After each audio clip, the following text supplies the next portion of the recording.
जय हिंद मेरे प्यारे साथियों। मैं रूपेश सिंह यूनिक क्लासेस में आप सभी का स्वागत करता हूं।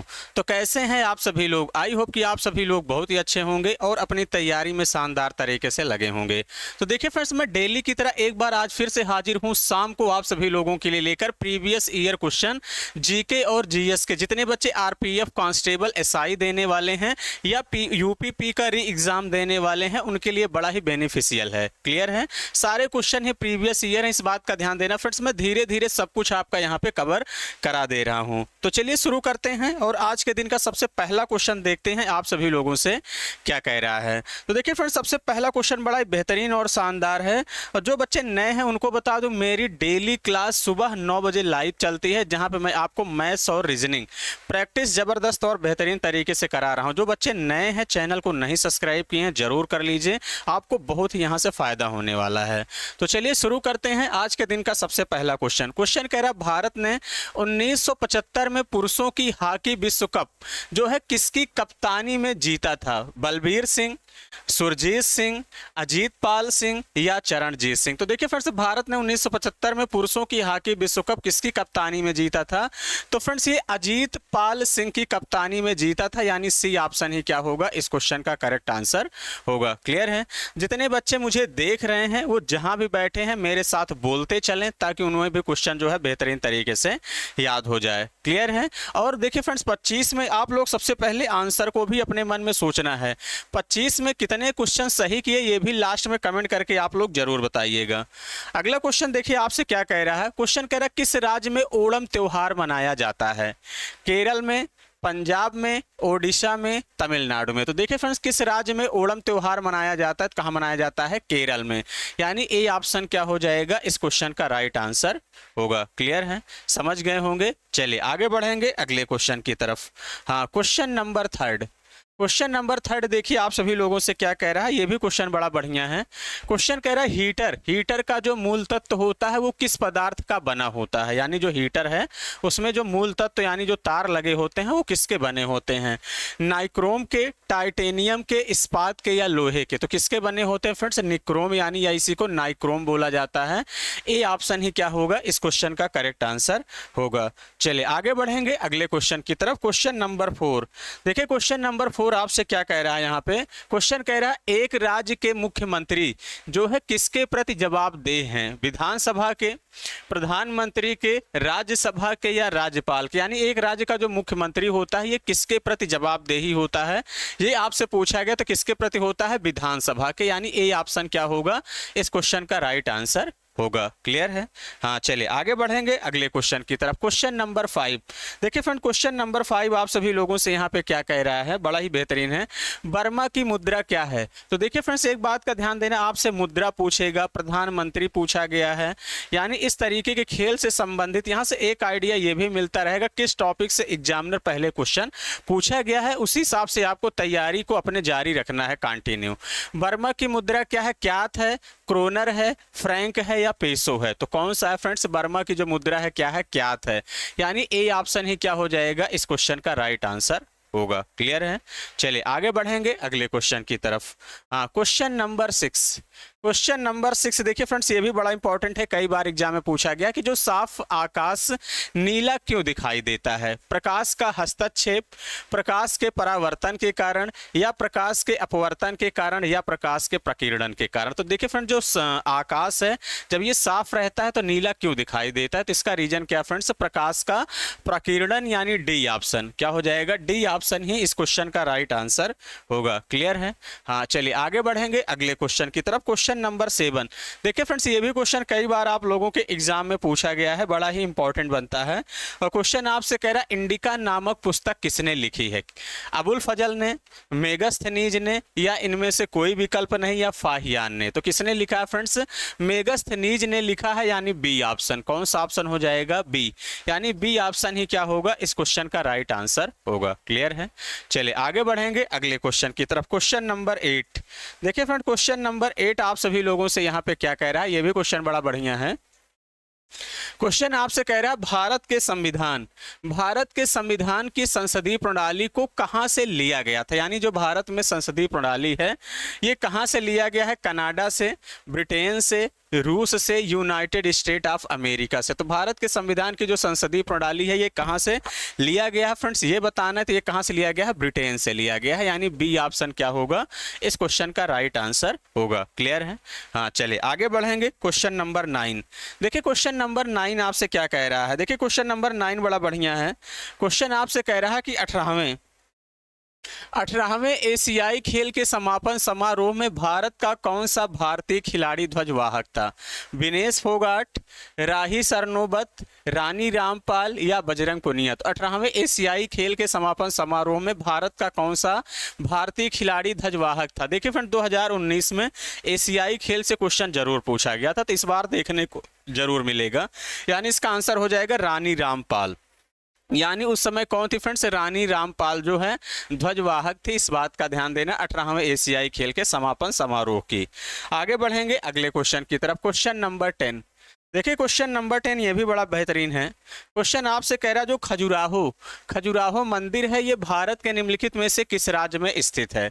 बिहार में है, मध्य प्रदेश में है, ओडिशा में है या राजस्थान में है। तो कहाँ पे है फ्रेंड्स खजुराहो का मंदिर, ये मध्य प्रदेश में स्थित है, यानी बी ऑप्शन। कौन सा ऑप्शन हो जाएगा, बी इस क्वेश्चन का करेक्ट आंसर होगा। क्लियर है। चलिए आगे बढ़ेंगे अगले क्वेश्चन की तरफ। क्वेश्चन नंबर 11, देखिए फ्रेंड्स ये भी बड़ा इंपॉर्टेंट क्वेश्चन है।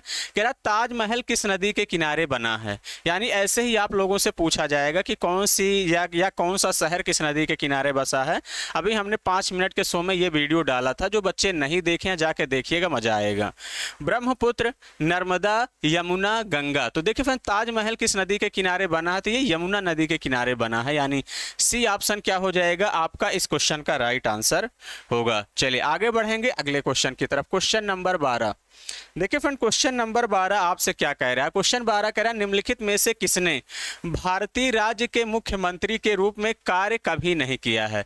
यानी इनमें से बताना किसने भारतीय राज्य का मुख्यमंत्री के रूप में कभी कार्य नहीं किया। पीवी नरसिम्हा राव, नरेंद्र मोदी, चंद्रशेखर मोरारजी देसाई। तो किसने कभी नहीं किया फ्रेंड, चंद्रशेखर, यानी सी ऑप्शन क्या हो जाएगा इस क्वेश्चन का राइट आंसर होगा। इन्होंने कभी मुख्यमंत्री के पद पर कभी काम नहीं किया है। क्लियर है। चलिए आगे बढ़ेंगे अगले क्वेश्चन की तरफ। अगला क्वेश्चन आप सभी लोगों से यहाँ पे क्या कह रहा है, क्वेश्चन नंबर 13, देखिए ये भी बड़ा बढ़िया है कि मद्रास राज्य का नाम बदलकर तमिलनाडु कब रखा गया था। यानी तमिलनाडु का नाम पहले मद्रास था, इसे कब चेंज किया गया, 1968 में, 1969 में, 1970 में, 1971 में। तो देखिए फ्रेंड्स इसका नाम कब बदला गया था, 1969 में बदला गया था, यानी बी ऑप्शन क्या होगा इस क्वेश्चन का राइट आंसर होगा। क्लियर है, आप लोग समझ गए होंगे। चलिए आगे बढ़ेंगे अगले क्वेश्चन की तरफ। क्वेश्चन नंबर 14, हाँ देखिए क्वेश्चन नंबर 14 आपसे क्या कह रहा है। ये भी क्वेश्चन कह रहा है निम्न में से कौन सी वस्तु समवर्ती सूची में शामिल है। ट्रेड यूनियन है, बाजार और मेला है, टोल्स है या कृषि है। तो निम्न में से कौन सी वस्तु है जो समवर्ती सूची में आती है, इस बात का ध्यान देना। तो कौन सी आती है फ्रेंड्स, ट्रेड यूनियन आती है, यानी ए ऑप्शन। ए ऑप्शन क्या हो जाएगा इस क्वेश्चन का करेक्ट आंसर होगा। क्लियर है। देखिए फ्रेंड 3 सूचियां होती हैं, केंद्र सूची, राज्य सूची, समवर्ती सूची, मतलब जो दोनों के अंतर्गत आती है, यानी ट्रेड यूनियन ए ऑप्शन ही क्या होगा इस क्वेश्चन का करेक्ट आंसर होगा। चलिए आगे बढ़ेंगे अगले क्वेश्चन की तरफ। क्वेश्चन नंबर 15, देखिए क्वेश्चन नंबर 15 कह रहा है ब्रिटेन की मुद्रा क्या है। यूरो है, डॉलर है, पाउंड है, मार्क है। तो देखिए फ्रेंड जो ब्रिटेन की मुद्रा है वो कौन सी है आपकी, पाउंड है, यानी सी ऑप्शन। 15 में कौन सा ऑप्शन हो जाएगा, सी इस क्वेश्चन का करेक्ट आंसर होगा। क्लियर हो गई बात, आप कहेंगे हाँ बिल्कुल सर। चलिए आगे बढ़ेंगे अगले क्वेश्चन की तरफ। क्वेश्चन नंबर 16, देखिए क्वेश्चन नंबर 16 आप लोगों से यहाँ पे क्या कह रहा है। क्वेश्चन कह रहा है भारतीय फिल्म और टेलीविजन संस्थान किस शहर में स्थित है। अहमदाबाद में, मुंबई में, नई दिल्ली में या पुणे में। तो देखिए फ्रेंड्स कहाँ पे स्थित है ये आप लोगों को बताना है। तो कहाँ पे स्थित है ये, पुणे में स्थित है, यानी डी ऑप्शन। कौन सा ऑप्शन हो जाएगा, डी ऑप्शन इस क्वेश्चन का राइट आंसर होगा। क्लियर है। देखिए फ्रेंड्स आप लोग वीडियो को जरूर लाइक कर दिया करिए अगर आपको अच्छा लग रहा है तो। चलिए आगे बढ़ेंगे क्वेश्चन नंबर 17, देखिए क्वेश्चन नंबर 17 कह रहा है फ्रेंड्स निम्नलिखित में से कौन सा भाग कोशिका अंगक के बिजली घर के रूप में कार्य करता है, यानी किसे कोशिका का पावर हाउस कहा जाता है।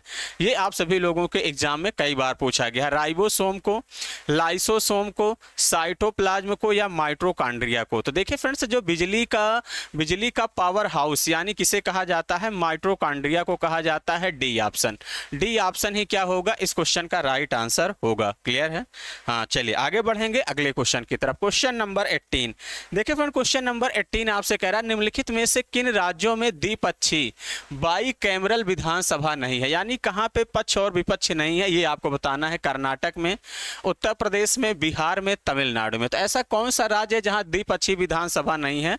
तो वो तमिलनाडु में नहीं है। कहाँ पे नहीं है? तमिलनाडु, यानी डी ऑप्शन, डी ऑप्शन ही क्या होगा इस क्वेश्चन का राइट आंसर होगा। क्लियर है? चलिए आगे बढ़ेंगे अगले क्वेश्चन की तरफ। क्वेश्चन नंबर 19, क्वेश्चन नंबर 19 आप लोग भी देखिए फ्रेंड्स आंसर बताते चलिए।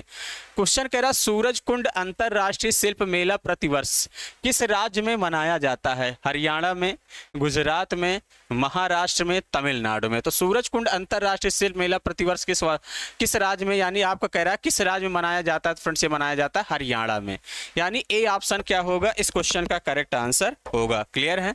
आप लोग कहेंगे हाँ बिल्कुल सर। चलिए आगे बढ़ेंगे अगले क्वेश्चन की तरफ। क्वेश्चन नंबर आपसे क्या कह रहा है? हाँ, क्वेश्चन नंबर 20। देखिए फ्रेंड्स, खेल से कई सारे क्वेश्चन आपके एग्जाम में देखने को मिलते हैं। फीफा 2018 कहाँ आयोजित किया गया था? हालांकि 2019 का है, लेकिन कोई दिक्कत नहीं, हो सकता है कि 24 में भी पूछ ले। इस बात का ध्यान देना, ब्राजील में है, जापान में है, कि स्पेन में, कि रूस में? कहाँ आयोजित किया गया था ये बताना है। तो कहाँ पे आयोजित किया गया था? ये रूस में किया गया था, यानी डी ऑप्शन क्या होगा इस क्वेश्चन का राइट आंसर होगा। अब देखिए, जैसे फीफा आपसे आगामी वाला पूछेगा, आपको करंट वाला जरूर याद करके रखना है। इससे आपको एक आइडिया मिल रहा है कि कहाँ से एग्जामिनर क्वेश्चन पूछता है। क्लियर है? हाँ, चलिए आगे बढ़ेंगे। क्वेश्चन नंबर 21, देखिए क्वेश्चन नंबर 21 कह रहा समय के संदर्भ में जीएमटी का क्या अर्थ है? जीएमटी आप लोग पता होगा फ्रेंड्स, इनमें से कोई विकल्प नहीं। General meridian time, Greenwich mean time, global mean time. तो इसका आंसर क्या हो जाएगा? ग्रीनविच मीन टाइम, यानी सी ऑप्शन। कौन सा ऑप्शन हो जाएगा? सी ऑप्शन ही इस क्वेश्चन का करेक्ट आंसर होगा। क्लियर है? चलिए आप लोग समझ गए होंगे। हम आगे बढ़ेंगे अगले क्वेश्चन की तरफ। क्वेश्चन नंबर आप सभी लोगों का कौन सा है? 22। देखिए क्वेश्चन नंबर 22 आप सभी लोगों से यहाँ पे क्या कह रहा है? भारत के पहले वायसराय कौन थे? भारत के पहले वायसराय कौन थे? Lord Canning, Robert Clive, William Bentinck, Lord Dalhousie. तो आपको बताना है भारत के पहले वायसराय कौन थे? लॉर्ड कैनिंग थे, यानी ए ऑप्शन क्या हो जाएगा इस क्वेश्चन का राइट आंसर होगा। कौन सा ऑप्शन हो जाएगा? हाँ, ए ऑप्शन ही इस क्वेश्चन का करेक्ट आंसर होगा। क्लियर है? चलिए आगे बढ़ेंगे अगले क्वेश्चन की तरफ। Question number 23। हाँ, देखिए क्वेश्चन नंबर 23 आप लोगों से क्या कह रहा है कि भारत के संविधान के मूल कर्तव्य को कहाँ से लिया गया है? यूनाइटेड किंगडम से, आयरलैंड से, नीदरलैंड से या रूस से? तो भारत के संविधान के मूल कर्तव्य को कहाँ से लिया गया है फ्रेंड्स, ये आप लोगों को बताना है। तो ये कहाँ से लिया गया है? आपका रूस से लिया गया है, रूस से लिया गया है, यानी डी ऑप्शन, डी ऑप्शन ही क्या होगा इस क्वेश्चन का राइट आंसर होगा। क्लियर है? चलिए आगे बढ़ेंगे अगले क्वेश्चन की तरफ। Question number 24। हाँ, देखिए क्वेश्चन नंबर 24 आपसे क्या कह रहा है, ये भी बड़ा बेहतरीन है। देखिए फ्रेंड्स, कप से संबंधित एक क्वेश्चन जरूर आपको हर शिफ्ट में देखने को मिलेगा। क्वेश्चन कह रहा है रंगास्वामी कप किस खेल से संबंधित है? क्रिकेट से, इनमें से कोई विकल्प नहीं, बास्केटबॉल, हॉकी। तो रंगास्वामी कप किस खेल से संबंधित है फ्रेंड्स? ये हॉकी से संबंधित है, यानी डी ऑप्शन। कौन सा ऑप्शन हो जाएगा? हाँ, डी ऑप्शन ही इस क्वेश्चन का राइट आंसर होगा। क्लियर है? चलिए आज के सफर का आखिरी क्वेश्चन देखिए फ्रेंड्स, डेली मैं शाम को आप सभी लोगों के लिए 25 क्वेश्चन लेके आता हूँ, जबरदस्त बेहतरीन तरीके से पढ़ते रहिए। क्वेश्चन अगला कह रहा है धूपगढ़ की सबसे ऊंची चोटी कौन सी है? सतपुड़ा श्रृंखला है, नीलगिरी पहाड़ियां हैं, या अरावली श्रृंखला है, या गर्जत पहाड़ियां हैं? तो इसका आंसर क्या हो जाएगा? सतपुड़ा श्रृंखला, यानी ए ऑप्शन क्या हो जाएगा इस क्वेश्चन का राइट आंसर होगा। क्लियर है? तो देखिए फ्रेंड्स, मैं डेली आपको 25 क्वेश्चन शाम को लेके आता हूं। देखिए आपको कंप्लीट सेशन देखना, इस बात का ध्यान देना। क्लियर है? तो चलिए फ्रेंड्स, सेशन कैसा लगा कमेंट बॉक्स में कमेंट करके जरूर बताइएगा। जो बच्चे नए हैं चैनल से जरूर जुड़िए, आपको काफ़ी यहाँ से मदद मिलने वाली है। तो चलिए आज के लिए इतना ही। Thank you, all the best.